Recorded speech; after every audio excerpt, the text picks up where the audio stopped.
भारत की हरित हाइड्रोजन उत्पादन क्षमता। नई दिल्ली के भारत मंडपम में तीसरे अंतर्राष्ट्रीय हरित हाइड्रोजन सम्मेलन ICGH 2025 का आयोजन किया गया। गुजरात के कांडला स्थित दीनदयाल पोर्ट में भारत ने अपने पहले मेगावाट पैमाने के हरित हाइड्रोजन संयंत्र का शुभारंभ किया है, जो हरित अवसंरचना के क्षेत्र में एक महत्वपूर्ण उपलब्धि है। इस संयंत्र की वार्षिक उत्पादन क्षमता 140 मीट्रिक टन हरित हाइड्रोजन और एक बड़ी 10 मेगावाट की परियोजना का हिस्सा है। 4 hydrogen valley innovation cluster HVIC उत्पादन, भंडारण, परिवहन, अंतिम उपयोग की संपूर्ण श्रृंखला को प्रदर्शित करने के लिए 4 हाइड्रोजन वैली की घोषणा की गई है। 1 लाख करोड़ की RDI योजना नवंबर 2025 में रणनीतिक प्रौद्योगिकियों के अनुसंधान, विकास, नवाचार को बड़े पैमाने पर बढ़ावा देने के लिए एक प्रमुख पहल है। ANRF एकीकरण। लाइट चली गई वहाँ से, देखो मीटर में। लाइट नहीं, ये कुछ लोड ज़्यादा वो हो गया है, मुझे लग रहा है। नहीं, मीटर में देखो।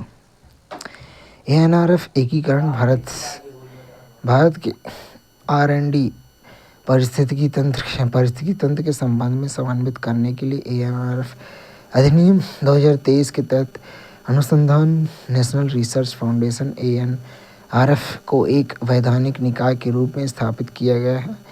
MAHA उच्च प्रभाव वाले क्षेत्रों में उन्नति के लिए मिशन इलेक्ट्रॉनिक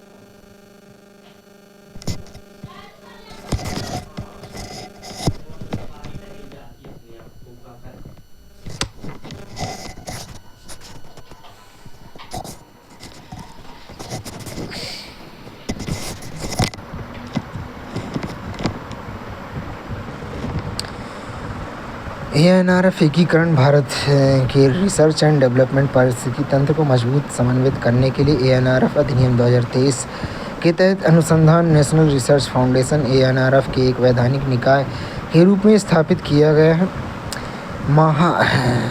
उच्च प्रभाव क्षेत्रों में उन्नति के लिए मिशन इलेक्ट्रॉनिक वाहन। यह मिशन आत्मनिर्भर हरित गतिशीलता का समर्थन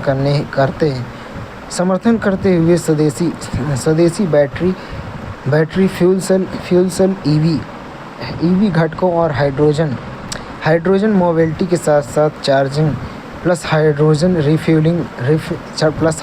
रिफ्यूलिंग बुनियादी ढांचे को बढ़ावा देता है। मिशन नवाचार 2.0 भारत वैश्विक भागीदारों के साथ मिलकर हरित हाइड्रोजन की लागत को घटाकर लगभग $2 प्रति किलोग्राम करने और 2030 तक हाइड्रोजन वैली मॉडल को विश्व में विस्तारित करने के लिए कार्य कर रहा है। मुख्य लक्ष्य हाइड्रोजन को एक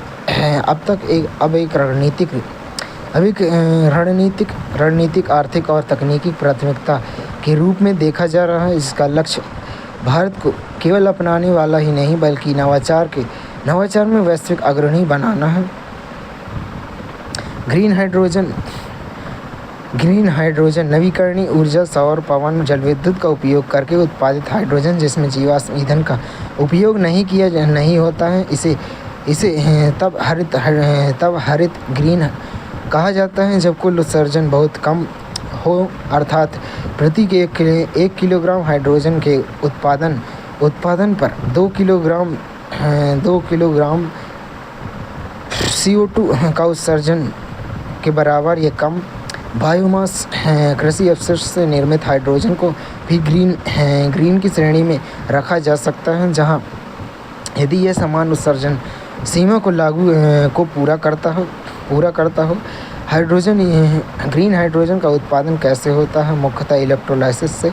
एक इलेक्ट्रोलाइज़र में बिजली का उपयोग करके पानी को हाइड्रोजन और ऑक्सीजन में विभाजित किया जाता है। ग्रे हाइड्रोजन के विपरीत यह जीवाश्म ईंधन के दहन पर निर्भर नहीं होता है। प्रमुख आवश्यकताओं में इलेक्ट्रोलाइज़र, ये मशीनें जो पानी को H2O2 में विभाजित करते हैं। नवीकरणीय ऊर्जा, सौर, पवन, जल विद्युत को प्राप्त विद्युत उत्सर्जन में कम रखते हैं। नवीकरणीय ऊर्जा से प्राप्त विद्युत उत्सर्जन को कम रखते हैं। जल उपलब्धता, 1 टन हाइड्रोजन के उत्पादन के लिए लगभग 9 टन पानी की आवश्यकता होती है। बायोमास पेलेट प्लांट कृषि अवशेषों से बना संपीड़ित जैव ईंधन कंप्रेस्ड बायोफ्यूल है, जिसे स्वच्छ ईंधन के लिए ताप विद्युत संयंत्रों में कोयलों को प्रतिस्थापित करने के लिए डिज़ाइन किया गया है। निर्माण संबंधी वस्तुएं टॉरिफाइड या प्रसंस्कृत फसल अवशिष्ट जैसे धान की पराली, सरसों का भूसा, कपास के डंठल और अन्य कार्बनिक अपशिष्ट प्रमुख विशेषताओं में यह एक समान और उच्च घनत्व वाली ईंधन है, जिसे परिवहन करना, संग्रहित करना, कुशलतापूर्वक जलाना आसान होता है। महत्व में यह कोयला के साथ मिलकर जलने को फायरिंग में सहायक है, जिससे उत्सर्जन और वायु प्रदूषण में कमी आती है। फसल अवशेष की खरीद के माध्यम से किसानों को अतिरिक्त आय प्रदान करता है। यह ग्रामीण क्षेत्रों में रोजगार के अवसर पैदा करता है और चक्रीय जैव अर्थव्यवस्था को मजबूत करता है। यह जीवाश्म ईंधन पर निर्भरता को कम करता है, जो भारत में शुद्ध शून्य नेट जीरो लक्ष्य समर्थन करता है। कोयला सेतु आर्थिक मामलों की मंत्रिमंडलीय समिति ने गैर विनियामक ढांचे का विस्तार करते हुए उद्योगों के लिए दीर्घकालिक कोयला लिंकेज सीमित निर्यात सहित प्रदान करने हेतु कोल सेतु को मंजूरी दी है। कोल सेतु निर्बाध कुशल पारदर्शी उपयोग के लिए कोयला लिंकेज है। गैर नवीकरणीय क्षेत्र एनआरएस लिंकेज नीति 2016 से जोड़ा गया है। यह एक नया नीलामी आधारित ऑप्शन विंडो है।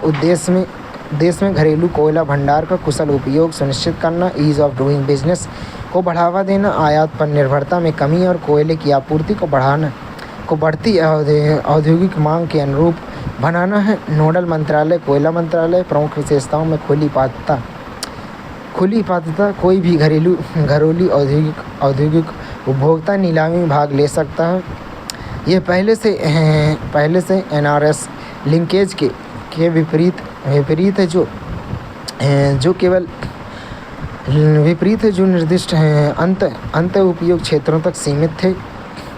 नीलामी आधारित दीर्घकालिक लिंकेज कोयला लिंकेज का आवंटन दीर्घकालिक आपूर्ति के लिए पारदर्शी नीलामी के माध्यम से किया जाएगा। उपयोग में लचीलापन, कोयले का उपयोग स्वयं के उपभोग, कोयला धुलाई या समूह कंपनियों के बीच वितरण के लिए किया जा सकता है, लेकिन भारत के भीतर इसके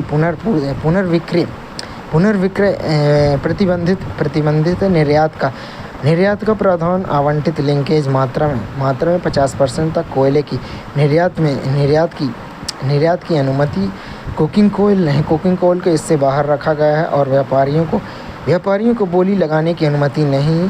हाइड्रोजन ईंधन सेल यात्री नौका। भारत में वाराणसी में अपनी पहली पूर्णतः स्वदेशी हाइड्रोजन ईंधन सेल संचालित यात्रा नौका का शुभारंभ किया है, जो हरित और शून्य उत्सर्जन वाले अंतर्देशीय जल परिवहन की दिशा में एक बड़ा कदम है। हाइड्रोजन ईंधन सेल यात्री नौका यह low temperature proton exchange membrane LTPEM hydrogen ईंधन सेल प्रणाली द्वारा संचालित है, जो उत्सर्जन के रूप में केवल जल प्रवाहित करती है। यह एक बार हाइड्रोजन भरने पर लगभग 8 घंटे तक परिचालन में सक्षम है। यह हाइड्रोजन सेल बैटरी और सौर ऊर्जा को एकीकृत करने वाली एक हाइब्रिड प्रणाली से सुसज्जित है। इसकी सेवा गति लगभग 6.5 समुद्री मील नॉट्स है और यह इंडियन रजिस्टर ऑफ शिपिंग द्वारा प्रमाणित है।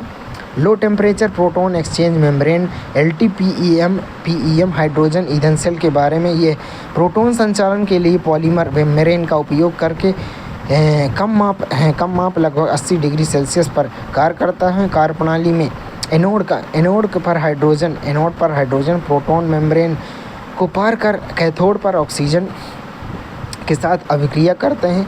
विद्युत प्लस जल का उत्पादन होता है।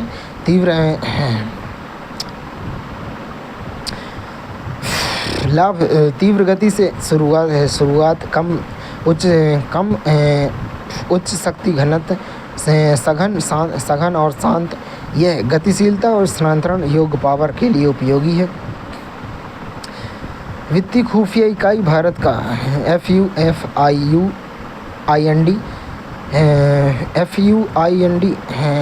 RBI ने PMLA को लागू करने हेतु समन्वय और सूचना साझाकरण को बढ़ावा देने के लिए एक समझौता ज्ञापन MOU हस्ताक्षर किए हैं। वित्तीय खुफिया इकाई भारत ये संदिग्ध लेन देनों संबंधित वित्तीय खुफिया जानकारी फाइनेंशियल इंटेलिजेंस की देखरेख के लिए उत्तरदायी केंद्रीय राष्ट्रीय एजेंसी है। यह घरेलू और अंतर्राष्ट्रीय दोनों स्तरों पर धन शोधन, मनी लॉन्ड्रिंग और आतंकवाद के वित्त पोषण को नियंत्रण करने के लिए महत्वपूर्ण भूमिका निभाती है। स्थापना FUIND की स्थापना भारत सरकार द्वारा 2004 में की गई थी। यह एक स्वतंत्र निकाय के रूप में कार्य करती है जो सीधे आर्थिक खुफिया विभाग इकोनॉमिक इंटेलिजेंस काउंसिल EIC को रिपोर्ट करती है, जिसकी अध्यक्षता केंद्रीय वित्त मंत्री द्वारा की जाती है।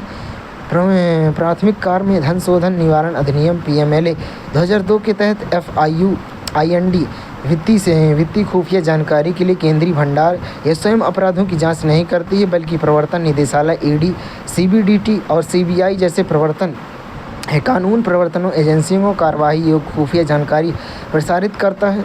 QS world future skills index 2025 QS world future skills 2025 हाल ही में जारी किया गया। QS world future skills index उद्देश्य नवाचार, स्थिरता और प्रतिभा विकास पर जोर देते हैं।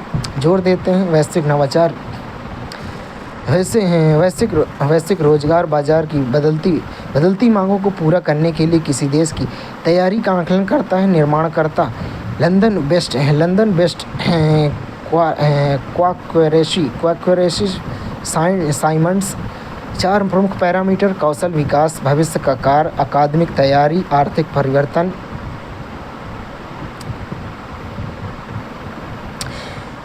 मुख्य बिंदु में भारत कुल मिलाकर 25वें स्थान पर है। इसे फ्यूचर स्किल्स कंटेंडर कैटेगरी में रखा गया है। 25वें स्थान पर शीर्ष प्रदर्शनकर्ता में USA, UK, Germany, Australia, Canada जैसे देशों ने फ्यूचर स्किल्स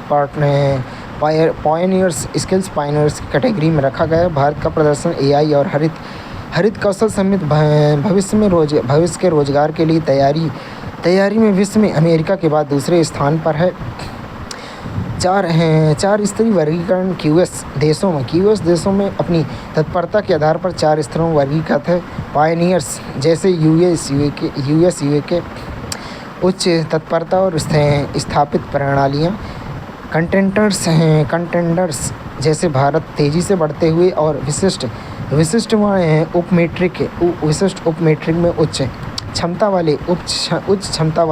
क्षमता प्रदर्शन करने वाले। और प्रैक्टिशनर्स निरंतर गति करने वाले लेकिन उन्हें अधिक प्रणालीगत संरेखण की आवश्यकता है। आकांक्षी एस्पेरिएंट भविष्य के कौशल परिवर्तनों की तैयारी के लिए शुरुआती चरण में है। राष्ट्रीय घरेलू आय सर्वेक्षण NHIS 2026 सांख्यिकी और कार्यक्रम कार्यान्वयन मंत्रालय MOSPI के तहत राष्ट्रीय सांख्यिकी कार्यालय NSO द्वारा राष्ट्रीय घरेलू आय सर्वेक्षण NHIS 2026 आयोजित किया गया। राष्ट्रीय घरेलू आय सर्वेक्षण 2026 1950 ये 1950 में भारत में प्रचलित घरेलू सर्वेक्षणों की परंपरा पर आधारित है, जिसमें राष्ट्रीय प्रतिशत सर्वेक्षण NSS भी शामिल है। उद्देश्य भारत में सामाजिक आर्थिक सांख्यिकी एक महत्वपूर्ण अंतर को भरते हुए पहली बार अखिल भारतीय स्तर पर घरेलू आय का डेटा आंकड़े प्रदान करना है। प्रयोजन में घरेलू आय और व्यय पैटर्न प्रवृत्तियों को मापना है। नीतिगत निर्णयों, उपभोक्ता मूल्य सूचकांक CPI और आधार वर्ष संशोधन, राष्ट्रीय लेखा नेशनल अकाउंट जैसे तैयार करने निर्धारणा और कठिनाइयों के विश्लेषण हेतु जानकारी प्रदान करना है। व्यक्तियों के बीच आय की तुलना और आय स्रोतों एवं पैटर्न को समझने में सहायता करना है।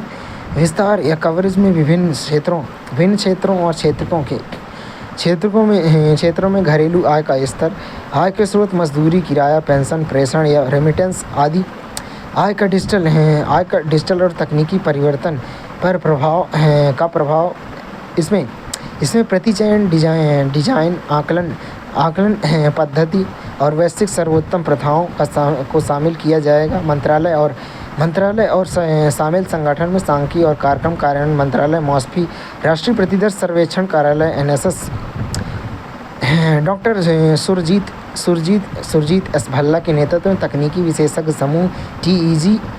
महत्व क्या है? भारत ने पहले कभी व्यापक आय सर्वेक्षण आयोजित नहीं किया। 1950, 1960, 1980 के दशक में केवल प्रायोगिक पायलट अध्ययन किए गए थे। डेटा विश्वसनीयता संबंधी मुद्दे के कारण पूर्व में प्रयास विफल रहे। रिपोर्ट की गई आय, उपभोग और बचत में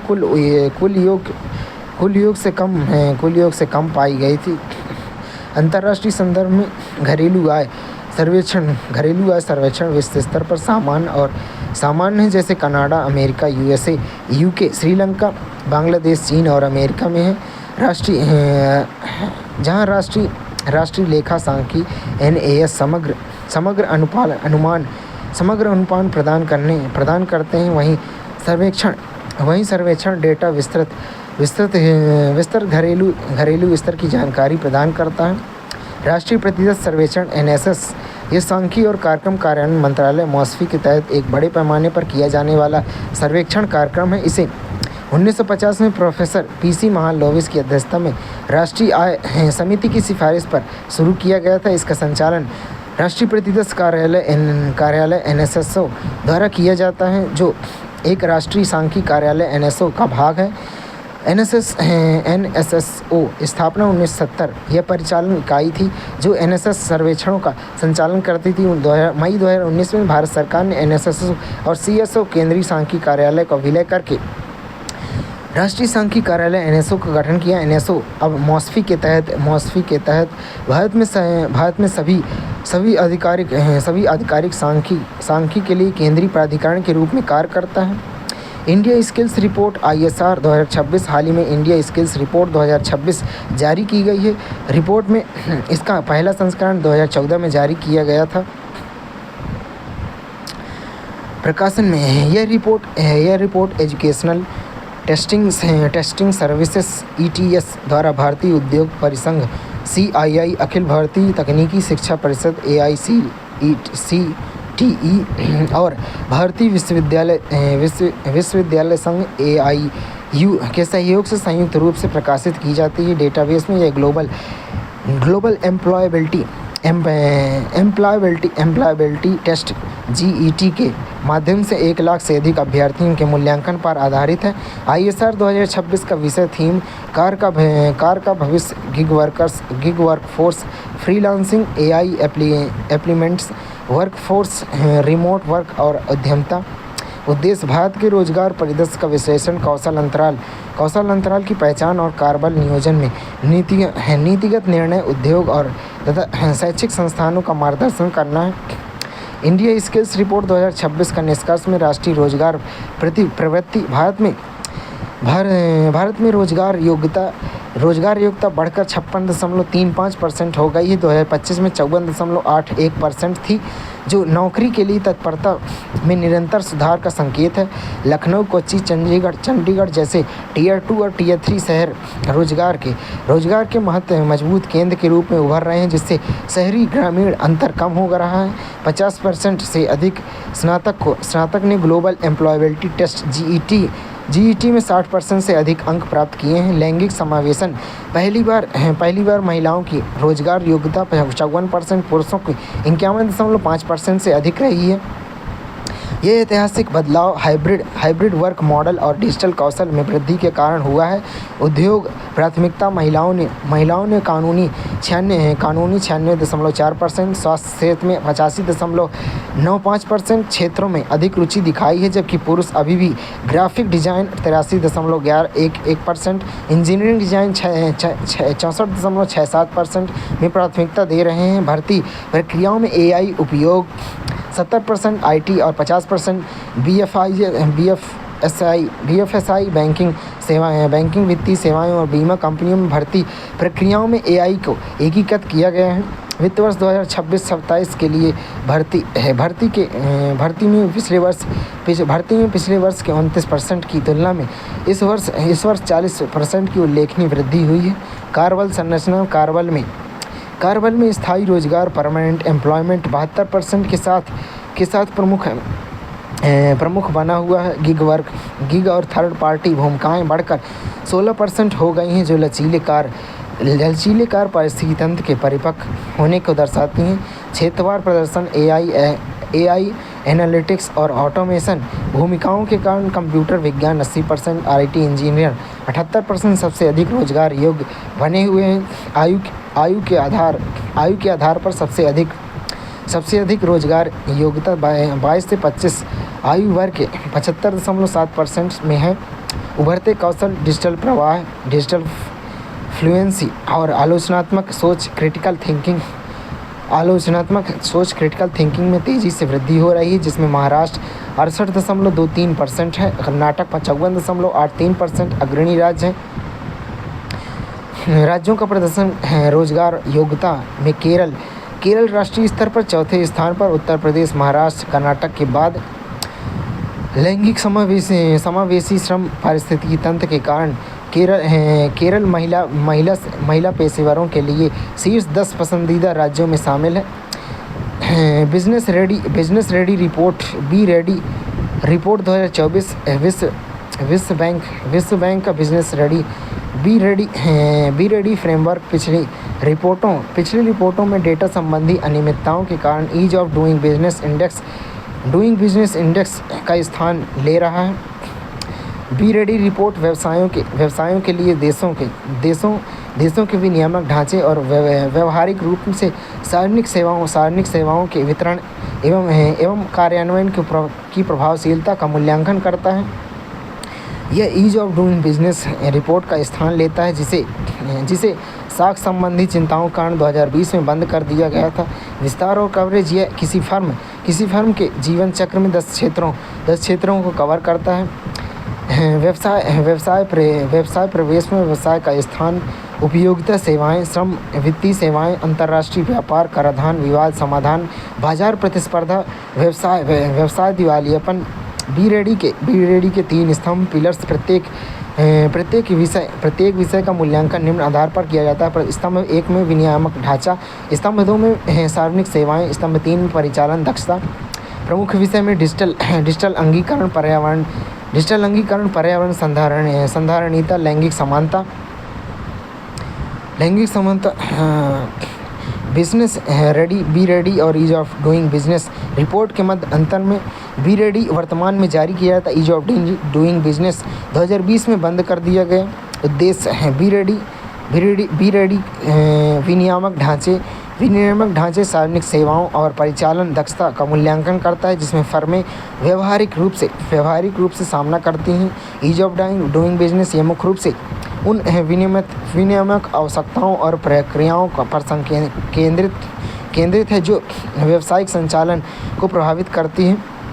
विस्तार और विषय में बी रेडी में व्यवसाय की कुल कार्यचक्र 10 क्षेत्रों में शामिल है। ईज ऑफ डूइंग बिजनेस में इसमें व्यवसाय शुरू करने, ऋण प्राप्त करने और अनुबंध लागू करने जैसे विशिष्ट विनियामक विषयों को शामिल किया गया था। कार्यप्रणाली और डेटा में बी रेडी में वास्तविक अनुभव और सेवा वितरण को मापने के लिए विधिक और तथ्यात्मक दोनों प्रकार के डेटा एकत्र करता है, जबकि ईज ऑफ डूइंग बिजनेस में विनियामक प्रक्रियाओं की तुलना करने के लिए मानकीकृत विशेषज्ञ प्रणाली और केस परिदृश्यों पर अधिक निर्भरता और सत्यनिष्ठा में बी रेडी में इसे डेटा उन्नत गवर्नेंस, नैतिकता अनुपालन और खुली प्रणाली के साथ बनाया गया है, जबकि ईज ऑफ डूइंग बिजनेस में डेटा हेरफेर के मुद्दे और सत्यनिष्ठा संबंधी चिंताओं का सामना करना पड़ा, जिसके कारण इसे निलंबित कर दिया गया।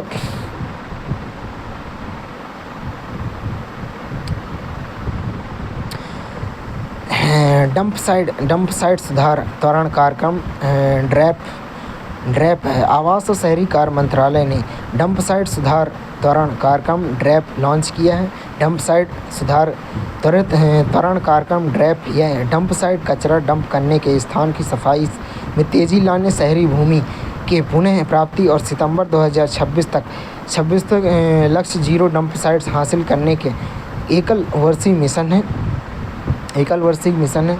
आरंभ में आवास और शहरी कार्य मंत्रालय योजना स्वच्छ भारत मिशन शहरी 2.0 के तहत उद्देश्य शहरी डंप साइट के वैज्ञानिक उपचार और प्रबंधन की सुविधा प्रदान करना है।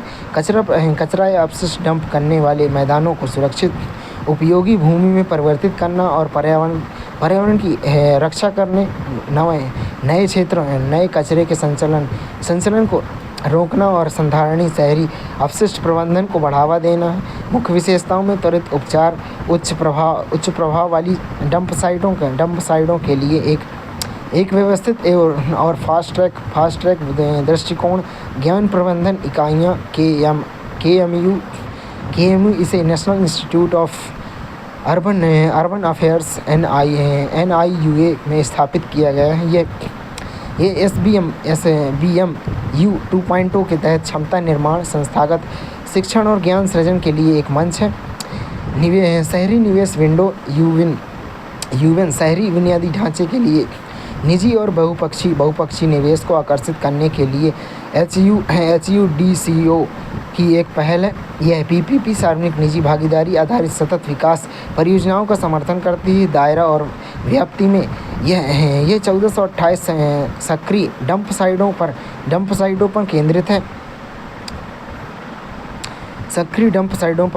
केंद्रित है। जिसमें 80% लेगेसी वेस्ट पुराना कचरा, 202 शहरी स्थानिक निकायों ULB की 214 साइटों में केंद्रित है। लक्ष्य लगभग 8.8 crore metric ton legacy waste का उपचार करना है। अब तक 1048 डंप साइटों लगभग 25 करोड़ मीट्रिक टन कचरा का पूर्ण उपचार किया जा चुका है। 14.33 करोड़ मीट्रिक टन कचरा संसाधित किया गया है। 7,580 एकड़ लगभग 50% भूमि पुनः प्राप्त की गई है। वित्तीय सहायता में लेगेसी टेस्ट के लिए 550 प्रति टन की दर से केंद्रीय वित्तीय सहायता CFA प्रदान की जाती है। कुल CFA 10,228 करोड़ की परियोजना के लिए 4,181 करोड़, जिसमें 28 राज्यों या केंद्र शासित प्रदेशों के 2,484 ULB लाभान्वित होंगे। भारत में व्यवस्थित डंप साइटों के कारण होने वाले स्वास्थ्य, पर्यावरणीय और सामाजिक खतरे का समाधान करता है। शहरी अपशिष्ट प्रबंधन बुनियादी ढांचे को बढ़ाता है और भूमि से सुरक्षित पुनः उपयोग को बढ़ावा देता है। SBMU 2.0 के तहत स्वच्छ और संधारणीय शहरों के भारत के लक्ष्य का समर्थन करता है। लेगेसी वेस्ट का तात्पर्य लैंडफिल या डंप साइटों में वर्षों से जमा पुराने नगर निगम ठोस अपशिष्ट से है। यह आंशिक रूप से या पूरी तरह से विघटित जैव अपशिष्ट हैं। जैव अपघटनीय अपशिष्ट और अन्य अजैव अपघटनीय सामग्रियों का मिश्रण होता है। भारत में कुशल कार्यबल और रोजगार वृद्धि। राष्ट्रीय अनुप्रयुक्त राष्ट्र आर्थिक अनुसंधान परिषद NCAER रिपोर्ट इस बात पर प्रकाश डालती है कि कार्यबल कौशल में सुधार और लघु उद्यमों की उत्पादकता बढ़ाकर भारत में रोजगार सृजन की गति को तीव्र किया जा सकता है। रिपोर्ट में निष्कर्ष है कि वर्तमान रोजगार परिदृश्य भारत में हाल ही में रोजगार वृद्धि मुख्य रूप से स्वनियोजित कार्यबल द्वारा संचालित रही है। अधिक कुशल कार्यबल की ओर संक्रमण की गति धीमी बनी हुई है। आने वाले वर्षों में लगभग 8% की GDP वृद्धि दर बनाए रखने के लिए कार्यबल का कौशल विकास अत्यंत महत्वपूर्ण है। लघु उद्यमों को चुनौती कम पूंजी, कमजोर उत्पादकता और आधुनिक तकनीकी के सीमित उपयोग के कारण अधिकांश छोटे व्यवसाय केवल निर्वाह स्तर पर कार्य कर रहे हैं। डिजिटल और ऋण का प्रवाह। डिजिटल तकनीकी का उपकरण करने वाले उद्यम 78% अधिक श्रमिकों को काम पर रखते हैं। क्रेडिट तक पहुंच में केवल 1% की वृद्धि से नियुक्त श्रमिकों की संख्या में 45% का उछाल आता है। बदलता रोजगार बाजार नई प्रौद्योगिकियों और AI उद्योगों को नया आकार दे रहे हैं, जिससे विशेष रूप से सेवा क्षेत्र में मध्यम कुशल नौकरियों में वृद्धि हो रही है। विनिर्माण क्षेत्र काफ़ी हद तक कम कौशल वाला बना हुआ है। अनुमानित लाभ में कुशल श्रमिकों में 12% अंक की वृद्धि से 2030 तक श्रम प्रधान क्षेत्रों में लेबर इंटेंसिव सेक्टर में रोजगार 13% से अधिक बढ़ सकता है। 9% अंक की वृद्धि से 2030 तक 93,9.3 मिलियन रोजगार पैदा हो सकते हैं। उच्च विकास वाले क्षेत्रों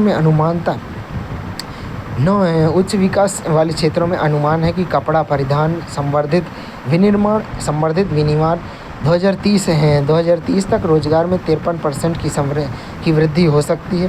व्यापार होटल संबंधित सेवाएं 2030 तक रोजगार में 79% की उछाल आ सकती है। नीतिगत सिफारिशें में विनिर्माण के लिए उत्पादन लिंक प्रोत्साहन योजना PLI योजना को कपड़ा परिधान, जूते, चप्पल और खाद्य प्रसंस्करण जैसे श्रम प्रधान उद्योगों की ओर पुनर्गठित करें। योजना सेवाओं के लिए बड़े पैमाने पर समावेशी रोजगार पैदा करने के लिए पर्यटन, शिक्षा, स्वास्थ्य सेवा को अधिक नीतिगत सहायता प्रदान करें। राष्ट्रीय अनुप्रयुक्त आर्थिक अनुसंधान परिषद NCAER भारत के सबसे पुराने और सबसे बड़े स्वतंत्र आर्थिक नीति अनुसंधान थिंक टैंकों में से एक है। इसकी स्थापना 1956 में हुई थी। यह नई दिल्ली में स्थित है। NCAER नीतिगत पहुंच के लिए गहन डेटा संग्रह क्षमताओं के साथ साथ कठोर विश्लेषण को एकीकृत करता है।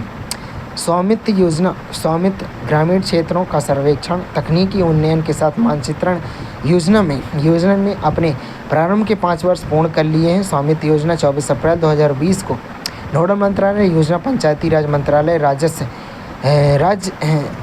राजस्व विभाग,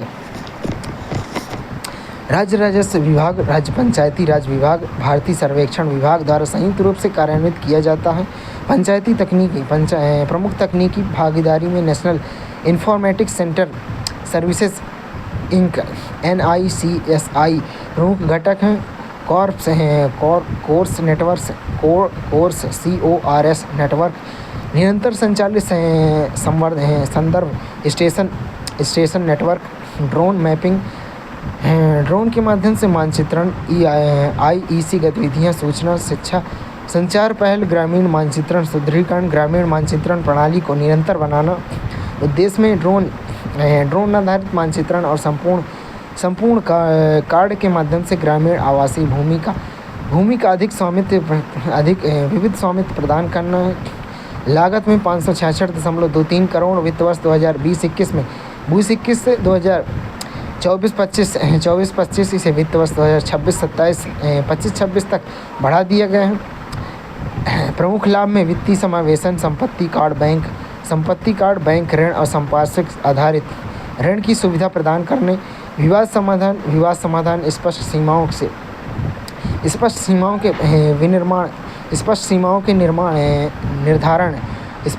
के निर्धारण, संबंधी विवादों में कमी आती है। बेहतर नियोजन, सटीक स्थानीय डेटा का उपयोग करके ग्राम पंचायत विकास योजना GPDP तैयार करने में सहायता मिलती है। सहयोग पोर्टल, कर्नाटक उच्च न्यायालय ने केंद्र सरकार के सहयोग पोर्टल के विरुद्ध पूर्व ट्विटर की याचिका को खारिज कर दिया है। इसे लोक कल्याण का एक साधन बताया है।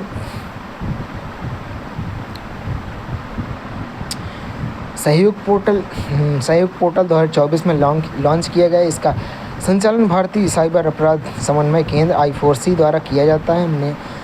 नोडल मंत्रालय गृह मंत्रालय है। इस पोर्टल में IT अधिनियम 2000 के तहत उपयुक्त सरकार या उसकी एजेंसी द्वारा मध्यवर्ती ऑनलाइन प्लेटफॉर्म्स को नोटिस भेजने की प्रक्रिया को स्वचालित ऑटोमेट बनाने के लिए विकसित किया गया है। यह किसी भी ऐसी सूचना, डेटा या संचार लिंक को हटाने या उन तक पहुंच को सक्षम डिसेबलिंग एक्सेस करने की सुविधा प्रदान करता है, जिसका उपयोग किसी गैर कानूनी कार्य करने के लिए किया जा रहा हो। IT अधिनियम की धारा 79(3)B के तहत B को लागू करना। यदि मध्यवर्ती सरकारी नोटिस को अनदेखी करते हैं तो वे अपनी सेफ हार्बर सुरक्षा खो देंगे। यह गैर कानूनी ऑनलाइन सामग्री के विरुद्ध समन्वित कार्यवाही सुनिश्चित करने के लिए अधिकृत सरकारी एजेंसी और चयनित ऑनलाइन मध्यवर्तियों के एक केंद्रीय मंच पर लाता है। यह सामग्री हटाने की प्रक्रियाओं को सुव्यवस्थित करने के लिए एक समन्वित ढांचे का समर्थन करता है। गैर कानूनी ऑनलाइन सामग्री और संबंधित साइबर अपराधों की रोकथाम, पहचान और जांच को बढ़ावा देता है। भारत टैक्सी हाल ही में यह घोषणा की गई कि भारत का पहला सरकारी समितियों द्वारा संचालित राष्ट्रीय ride hailing platform Bharat taxi आगामी समय में प्रारंभ किया जाएगा। भारत टैक्सी यह अपनी तरह की पहली सरकारी संचालित राउंड हेलिंग पहल है, जिसका उद्देश्य पूरे भारत में पारदर्शी, नागरिक केंद्रित और तकनीकी सक्षम गतिशीलता सेवाएं प्रदान करता है। इलेक्ट्रॉनिक्स और सूचना प्रौद्योगिकी मंत्रालय के तहत राष्ट्रीय ई-गवर्नेंस डिवीजन NEGD की एक पहल के लिए सहकार टैक्सी कोऑपरेटिव लिमिटेड के साथ साझेदारी की है। प्रवर्तक और सहायता में भारत टैक्सी को 8 प्रमुख संस्थानों को द्वारा बढ़ावा दिया गया है। राष्ट्रीय सहकारी विकास निगम NCDC, भारतीय किसान उर्वरक सहकारी लिमिटेड IFFCO, गुजरात सहकारी दुग्ध विपणन संघ, अमूल कृषि भारतीय सहकारी लिमिटेड के क्रिबको, भारतीय राष्ट्रीय कृषि सहकारी विपणन महासंघ नाफेड, राष्ट्रीय कृषि और ग्रामीण विकास बैंक नाबार्ड, राष्ट्रीय डेयरी विकास board NDDB, national cooperative exports limited NCEL। यह पहल सहकारिता मंत्रालय और राष्ट्रीय ई-गवर्नेंस डिवीजन NEGD के रणनीतिक सहयोग से संचालित है। -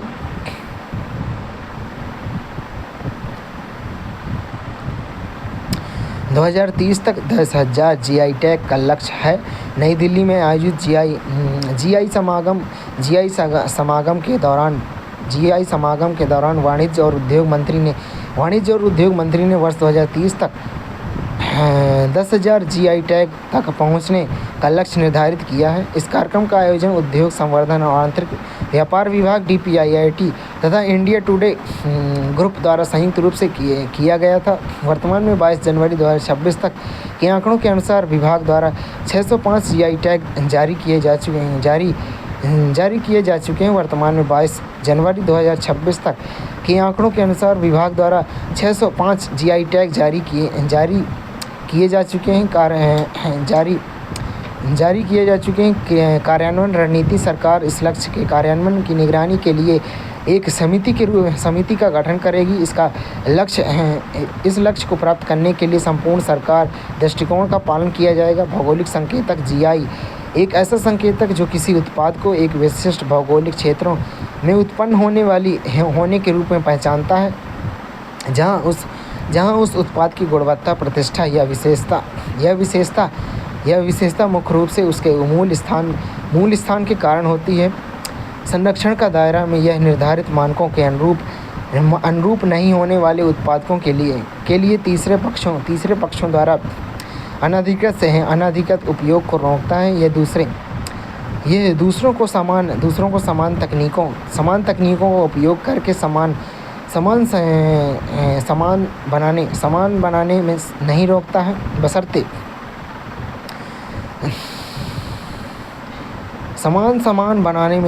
है, बशर्ते जीआई नाम का दुरुपयोग नहीं किया जाए। अनुप्रयोग में इसका उपयोग कृषि उत्पादों, खाद्य पदार्थों, वाइन और स्पिरिट ड्रिंक, हस्तशिल्प, औद्योगिक संपदा के लिए किया गया है। नोडल मंत्रालय उद्योग संवर्धन और आंतरिक व्यापार विभाग DPIIT वाणिज्य और उद्योग मंत्रालय के तहत वैधता 10 वर्ष होती है। पंजीकरण प्राधिकरण भौगोलिक संकेतक रजिस्ट्री नई चेन्नई में है।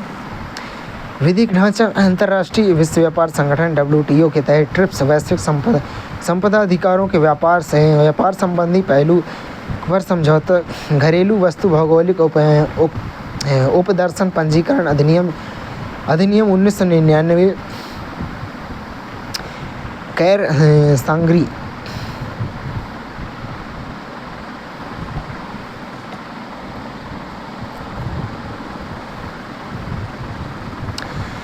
सांगरी राजस्थान के पारंपरिक व्यंजन कैर सांगरी को भौगोलिक संकेतक प्रदान किया गया है। कैर सांगरी राजस्थान का पारंपरिक व्यंजन है जो मरुस्थल रेगिस्तान में 2 पौधों से मिलकर बनता है। कैर यह एक छोटा बेरी जैसा फल है। सांगरी यह खिजड़ी के वृक्ष की फली है। खिजड़ी को पवित्र माना जाता है।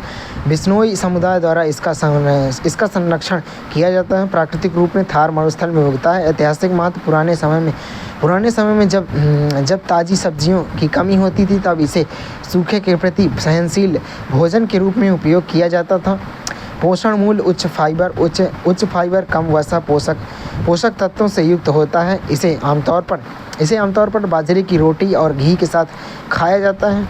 GI टैग का महत्व यह सुनिश्चित करता है कि केवल राजस्थान की प्रमाणिक कैर सांगरी ही इस नाम का उपयोग कर सकती है। यह नकली उत्पादों से सुरक्षा प्रदान करता है। पारंपरिक ज्ञान की रक्षा करना और स्थानीय किसानों एवं रसोइयों का समर्थन करना। तैयारी हाथ से बनी हुई कैर और सांगरी को भिगोया, उबाला और फिर दही, लाल मिर्च और मसालों के साथ पकाया जाता है। जिससे इसमें एक तीखा, मसालेदार और मिट्टी जैसा अर्थी स्वाद आता है। कोल्हापुरी चप्पल इतावली लग्जरी फैशन ब्रांड प्राडा ने हाल ही में भारत की सदियों पुरानी कोल्हापुरी चप्पलों के प्रेरणा लेने की बात स्वीकार की है। कोल्हापुरी चप्पल कोल्हापुर महाराष्ट्र के पारंपरिक हस्तशिल्प चमड़े की चप्पल सैंडल है। ये अपनी मजबूती, अद्वितीय डिजाइन और सांस्कृतिक विरासत के लिए प्रसिद्ध ये चप्पलें अथानी निप्पणी मधभावी जैसे सूक्ष्म समूहों में बनाई जाती हैं, जहां कारीगर प्रति जोड़ी 250 से 400 कमाते हैं।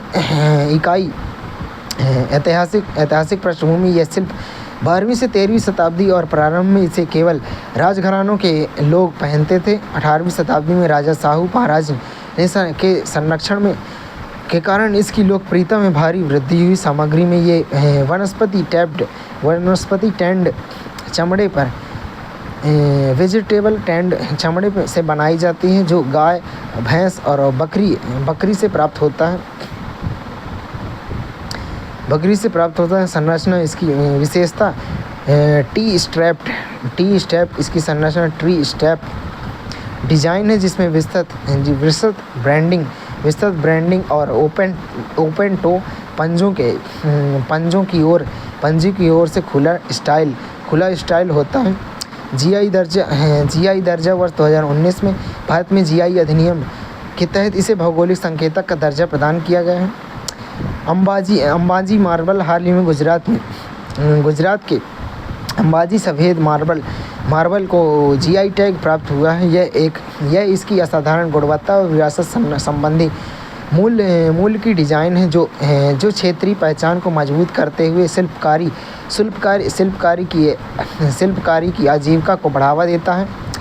अंबाजी मार्बल की उत्पत्ति अंबाजी मार्बल गुजरात के बनासकाड़ा जिले में अंबाजी क्षेत्र से आता है जो प्रसिद्ध शक्तिपीठ और तीर्थ स्थल है। ये अपने प्रसिद्ध सफ़ेद रंग, प्राकृतिक चमक और उच्च कैल्शियम सामग्री के लिए प्रसिद्ध है जो इसकी मजबूत और संरचनात्मक शक्ति सुनिश्चित करता है। इसकी सिलिकॉन ऑक्साइड और कैल्शियम ऑक्साइड होता है जो इसकी उम्र बढ़ाने में प्रतिरोध में योगदान देता है। ऐतिहासिक महत्व इसका उपयोग सदियों पुराने धार्मिक वास्तुकला में किया गया है। इसमें राजस्थान के माउंट आबू स्थित दिलवाड़ा जैन मंदिर 11वीं से 13वीं शताब्दी ईस्वी शामिल है। ये मंदिर संगमरमर की जटिल शिल्प कौशल और अंबाजी संगमरमर की दीर्घकालिक गुणवत्ता में उत्कृष्ट उदाहरण है। समकालिक उपयोग इसका उपयोग भारत और विदेशी अमेरिका, न्यूजीलैंड, इंग्लैंड के मंदिरों में व्यापक रूप से उपयोग किया जाता है। इसे अयोध्या के राम मंदिर जैसी आधुनिक परियोजनाओं में भी शामिल किया गया है। अन्य जीआई टैग्स प्राप्त संगमरमर में मकराना मार्बल, कैल्सिटिक मार्बल किस्म, इसे 2015 में जीआई टैग मिला। यह ताजमहल और अन्य प्रतिष्ठित संरचनाओं में उपयोग के लिए प्रसिद्ध है। मेरठ बिगुल को हाल ही में भौगोलिक संकेतक जीआई प्रदान किया गया है जिसे इसे एक पारंपरिक शिल्प की पहचान में वृद्धि हुई है। मेरठ बिगुल उत्तर प्रदेश के मेरठ शहर अपनी पीतल के बिगुल बजाने की परंपरा के लिए प्रसिद्ध है। 19वीं शताब्दी के अंत से चली आ रही ऐतिहासिक रूप से इसकी उपयोग भारतीय सशस्त्र बलों की ड्रिल समारोहों और परेडों में किया जाता है। शिल्प कौशल ये पूरी तरह से पीतल के चादरों, ब्रास शीट से बना होता है जिसकी विशेष सांचों डाइज का उपयोग करके हाथों से काटा पीटा आकार दिया जाता है, पॉलिश किया जाता है। इसमें धातु का उपयोग अलग होने वाले माउथपीस होता है जिसे फिनिशिंग के कई चरणों के बाद लगाया जाता है। मेरठ में अन्य जीआई टैग कैंची अपनी मजबूती और सटीकता के लिए प्रसिद्ध है जो शहर की व्यापक शिल्प कौशल विरासत को दर्शाती है। वारंगल चपटा मिर्च हाल ही में वारंगल चपटा मिर्च को जीआई संकेतक प्रदान किया गया है। यह गौरव प्राप्त करने वाला तेलंगाना का 18वां उत्पाद बन गया है। वारंगल चपटा मिर्च जीआई टैग भारत सरकार की जीआई रजिस्ट्री द्वारा 28 मार्च 2025 को जीआई टैग प्रदान किया गया। तेलंगाना मुख्य रूप से वारंगल क्षेत्र नगरम जम्मीकुट्टा नाडीकुड़ा और आसपास के गांवों में इसकी खेती की जाती है। उपनाम इसके चमकीले लाल रंग और गोल टमाटर जैसी आकृति के कारण इसे टमाटर मिर्च के नाम से भी जाना जाता है। विशेषताएं में यह मिर्च कम तीखी होती है। इसमें कैप्सिकम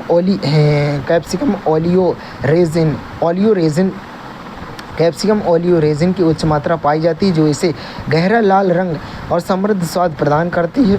खेती का इतिहास में इसकी खेती की परंपरा 80 से 100 वर्षों से भी अधिक पुरानी 80 से 100 वर्षों से भी अधिक पुरानी है। फलों के प्रकार में मिट्टी, फलों के प्रकार में सिंगल पट्टी, डबल पट्टी और ओडालू। महत्व क्या है, ये तेलंगाना का 18वां GI टैग प्राप्त उत्पाद है। यह मान्यता से किसानों को मिलने वाले मूल्य में लगभग दोगुनी वृद्धि 300 किलोग्राम से बढ़कर 550 किलोग्राम होने की उम्मीद है। पोंडरी खादी आंध्र प्रदेश के श्रीकाकुलम जिले में पोंडुरू गांव के पारंपरिक हस्तशिल्प और हस्त निर्मित कपड़े पोंडुरू खादी को भौगोलिक संकेतक GI टैग प्रदान किया गया है। उत्पत्ति आंध्र प्रदेश के श्रीकाकुलम जिले में पोंडुरू गांव में किया जाता है। कपड़े की विशेषताओं में यह अपनी महीन बनावट, मजबूती और प्राकृतिक फिनिशिंग के लिए जानी जाती है। कपास की किस्म ये छोटे रेशे वाले पहाड़ी कपास से बनाई जाती है, जिसमें पनासा कपास या लाल कपास शामिल है, जो प्राकृतिक रूप से कीट प्रतिरोधी होता है। संधारणी प्रथाएं, कपास की खेती रसायन मुक्त पर्यावरण अनुकूल तरीके से की जाती है, जो एक कपड़े को पर्यावरणीय रूप से संधारणी बनाती है। पारंपरिक उत्पादन प्रक्रिया में कॉटन फिनिशिंग, ओटाई या स्वदेशी बलुगा मछली के जबड़े की हड्डी का उपयोग करके किया जाता है, जो पोंडुरू की अनोखी विधि है। मैनुअल प्रोसेसिंग, कपास को साफ किया जाता है, धुनकी धुनकी जाती है और इसे पोनी सिल्वर्स में परिवर्तित किया जाता है। इन पोनियों को पारंपरिक रूप से सूखे केले के तनों में संग्रहित किया जाता है।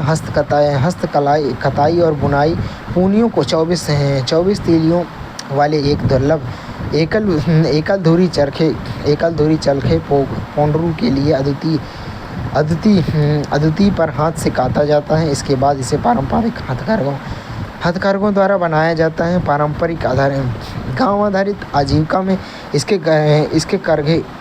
करघे कारीगरों के घरों के भीतर संचालित होते हैं, जो पोंडुरू खादी को ग्रामीण जीवन एवं स्थानीय संस्कृति का अभिन्न अंग मानते हैं। तमिलनाडु में GI संकेतक प्राप्त उत्पाद, तमिलनाडु में 5 उत्पाद जिसमें वोरायूर कॉटन साड़ी और थुयामल्ली चावल शामिल है। GI टैग दिया गया है, जिसमें राज्य में GI टैग वाले उत्पाद कुल 74 हो गए हैं। तमिलनाडु में GI टैग उत्पाद के बारे में देखें 2025 में वोरायूर कॉटन साड़ी तिरुचि का उत्पत्ति तिरुचि जिला कावेरी नदी किनारे मनमेडु से बुनी जाती है। सामग्री कोयम्बटूर और